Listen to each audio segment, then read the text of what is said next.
ভাই একসময় এই খাবার খাওয়ার জন্য কত যে ফিটা খাইছি। আসসালামু আলাইকুম ভাই ও বোনেরা। আর সকালবেলা ঘুম থেকে উঠে ফ্রেশ হওয়ার জন্য চলে আসি আমাদের পুষ্কনির পাড়। আর আজকের ওয়েদারের কথা কি আর বলবো, আগামীকাল বৃষ্টি হয়েছে, ওই বৃষ্টির ওয়েদার এখনো বিরাজ করছে।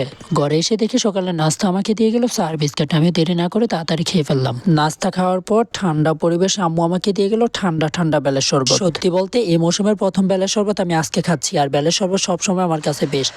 বেলের শরবত খেয়ে আমরা নেমে যাই আরেকটি খাবারের খোঁজে, যে খাবারের সাথে মিশে আছে আমাদের হাজারো শৈশব। আর ছোটবেলায় এই গাব কে কে খাইছেন অবশ্যই কমেন্টে বলে যাবেন। নাকে মুখে গিলে আমরা চলে আসি আম পাড়ার জন্য। আর আপনি ঠিকই ধরেছেন, আজকেও আমরা আম ভর্তা করবো। যারা আমাদের ডেইলি ব্লগ দেখেন তারা বলতে পারবেন আমরা প্রত্যেক দিনই বানানি খাই। আসলে ভাই এটা আমাদের খাওয়া ভালো না খারাপ অবশ্যই কমেন্টে বলতে পারেন। অবশেষে মাখা শেষ, এখন আমরা খাবো। আর ভাই যদি বানানি খারাপ হইতো কেন আমরা প্রত্যেকদিন খাইতাম? ভাই বানানি খাইলে তো হবে না, আজকে ছিল শুক্রবার তাই তাড়াতাড়ি গোসল করে রেডি হয়ে চলে যাচ্ছি নামাজ পড়ার জন্য। উজু ছাড়া নামাজ পড়লে তো আর নামাজ হবে না, তাই উজু করে নামাজ পড়ে এখন চলে আসলাম বাসায় এসে দুপুরে খাবারটা খেয়ে নেই। আজকের ব্লগ এই পর্যন্ত, সবাই ভালো থাকবেন, আল্লাহ হাফেজ।